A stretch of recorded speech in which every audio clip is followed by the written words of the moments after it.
The 1.2.0 seasonal patch notes have been released by Nintendo finally, and the balance fixes are actually super exciting to look at, with additional bug fixes that are pretty much balance fixes as well for both PvP and Salmon Run. So let's take a quick look. To get a few things out of the way, it seems there are no changes to Brellas and also no news about Big Run at all, so that's crushing. Brellas really needed some attention, and no news about Big Run pretty much means no Big Run this year in my opinion. I will be going through all the important things I filtered through and should matter to everyone, but I will link this in the description and the pinned comment for those who would like to see the whole thing. Big cause for celebration is that they claim to have improved the connection overall by increasing the frequency of data transfer between players, so hit detection between players should be smoother, but also this will improve egg lag somewhat in Salmon Run. Either way, it's good news, but I don't know how significant that 0.05 seconds will be for improving weapons like, let's say, a Brella. Of course, they know these fixes will not compensate for unreliable internet connection, so try to get those Ethernet adapters, folks. Then the main balance changes are displayed here. A minor nerf to fizzy bombs that ink will start recovering 0.25 seconds later. Honestly, this is a weird change, or at least unexpected to me, but it will still help with the bomb spamming that happens a lot, so I think it's understandable, and fizzy bomb got the nerf.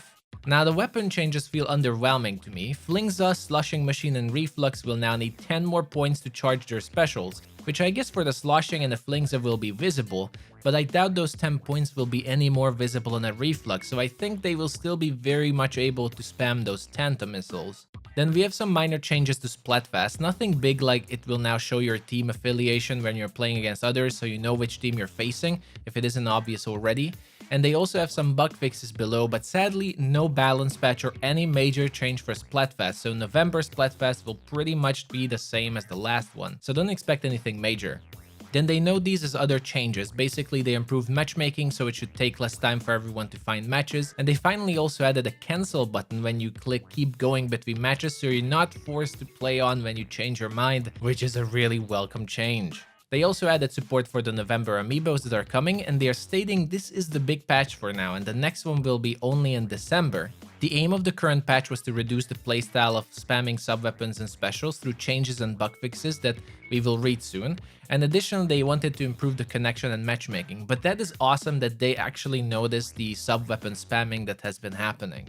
More balance patches and major changes to Tricolor Turf War will be coming with the next December patch according to the statement here. Now don't be sad, that is not all, as after reading the patch notes the major changes and even balance changes are hidden among the bug fixes, so without further ado let's read them. There are too many bug fixes to read them all out, but I filtered a few that's most important and has been spreading among the community. So in the next section of player controls, the only notable fix I saw that they apparently fixed the Splatana tag that seems to be a bug, where if you were attacking and pressing the swim button at the same time you could attack significantly faster. It was fairly hard to do this honestly, and it makes sense it was a bug. The biggest balance changes are in the fixes to multiplayer section. Through two different fixes, they apparently completely fixed the Sloshing Machine's attack hitting through walls and textures, which should be a relief to everyone, along with the special nerf on the weapon, the fizzy bomb changes. I honestly think the Sloshing Machine problem has been somewhat fixed, but we'll see this in action in the first tournaments to come.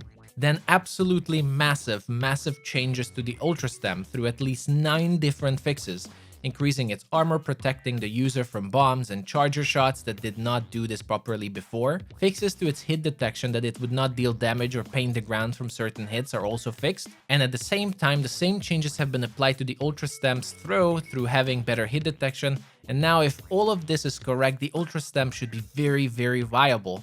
And that makes me very happy since it's one of my favorite specials. Then the rest of the changes here seem to be mostly collision fixes and terrain fixes for various maps with minor changes to tower control to prevent falling underground, but I haven't been able to notice anything major. Now moving on to the fixes to Salmon Run. They mostly fixed various issues bugging you from moving or throwing you into the air, etc. But there are actually some notable fixes that I experience almost every day, such as they apparently fix your splat bombs bouncing out of fly fishes, that I honestly thought was just a harder difficulty in Splatoon 3, not a bug, but we can all be happy it seems it will be better from now on. Another thing I noticed is that I kept getting splatted by moths when I thought I was out of their circle, Apparently that's also changed and should be better from now on. The mode also got a major fix we were waiting for, that the flying above the basket with inkjet should no longer cause massive lag, so I hope the overall performance of Salmon Run will also be better from this. Not sure if it was affecting other things flying such as snatchers, but we've been experiencing lots of lag in the mode. There is one more fix they listed here that I thought was important and surprised me, is that if you jumped in the air when a flipper flopper landed, you would avoid its damage. Apparently that was a bug, so do not try to dodge flipper floppers from now on, it won't work. The rest of the changes seem like generic bug fixes in the lobby and some other fixes for the story, so I wouldn't go too deep into them, but that is pretty much it for the current patch notes, everyone. Overall, nice balance changes addressing sub-weapons and special spamming, though they really only addressed the fizzy bomb there, and I'm not sure if the reflux change is enough. But they fixed the whole problems related to the sloshing machine, which is huge, along with nerfing its whole kit in every way. Hopefully we'll see some more variety in weapons moving forward, but the biggest change I loved is definitely the fixes to the Ultra Stamp, and I hope it's going to be used more in competitive scene as well, but we'll have to see how it performs now. I'm ultra sad though for not seeing any changes to Brella overall, the only weapon type that desperately needed changes, and they are left in the dust. I really don't know what they're thinking, and I doubt that 0.05 seconds connection change is going to be a huge buff to them, since it's not even a buff, it's supposed to work properly in the first place to not get hit while your shield is up. There are also no major changes to maps, though I didn't really expect that to happen this time soon, and worst of all, no news of big run, so I would not even expect a big run this year overall, folks. It just really seems like the mode is not ready yet, but I'll keep you all posted. That's a wrap for the patch notes, everyone. Thank you so much for watching, and I'll see you all the next time. Bye bye.